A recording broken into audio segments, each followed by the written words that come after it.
Quand vous voyez une flaque d'huile, en fait, il y a différentes couleurs, parce que la flaque d'huile est composée de plusieurs couches qui vont refléter une fréquence différente, dans une direction différente chacune, et ça va créer cet effet arc-en-ciel qu'on appelle aussi la diffraction de Rayleigh.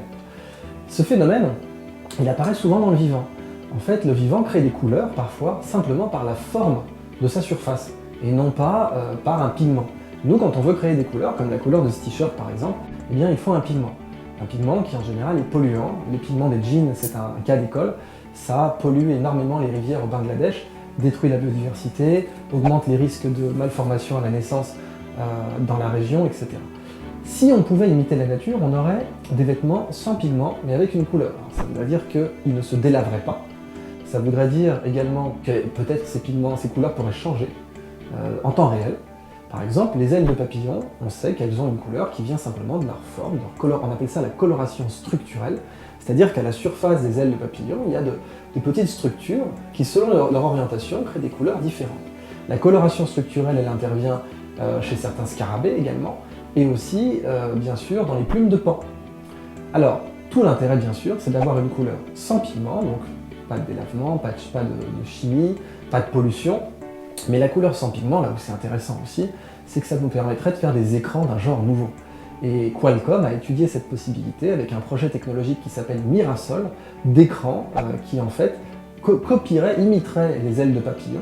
Et c'est pour ça qu'en général, quand cette technologie est présentée, on voit un papillon présenté sur l'écran. On aurait un écran, un peu comme du papier électronique, qui n'a pas de pixels, mais qui a des petites tiges qui, selon leur orientation, créent des couleurs différentes à la demande. L'avantage de cet écran, c'est qu'il ne serait pas rétro-éclairé, ça signifie qu'on pourrait le voir en plein soleil. On pourrait le lire en plein soleil. Et surtout, cet écran aurait l'avantage de consommer zéro batterie tant qu'on ne change pas ce qu'il affiche.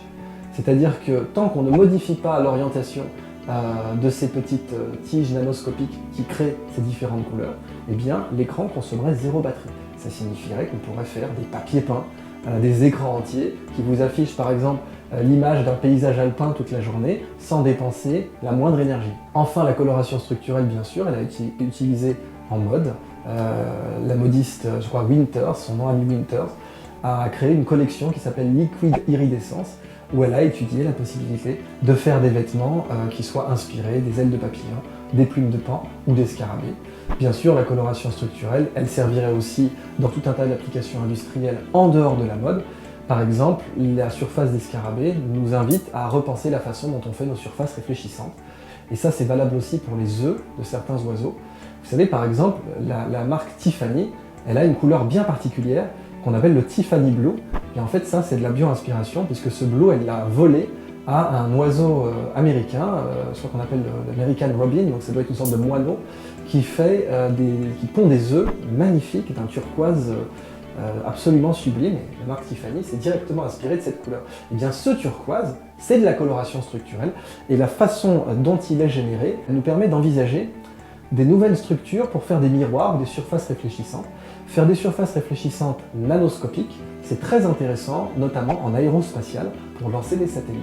Et donc des œufs de certains oiseaux, comme les œufs de casoar ou des œufs d'oiseaux de Nouvelle-Guinée, ou bien ce petit moineau américain, nous invitent à repenser la façon dont on fait les surfaces réfléchissantes de nos satellites.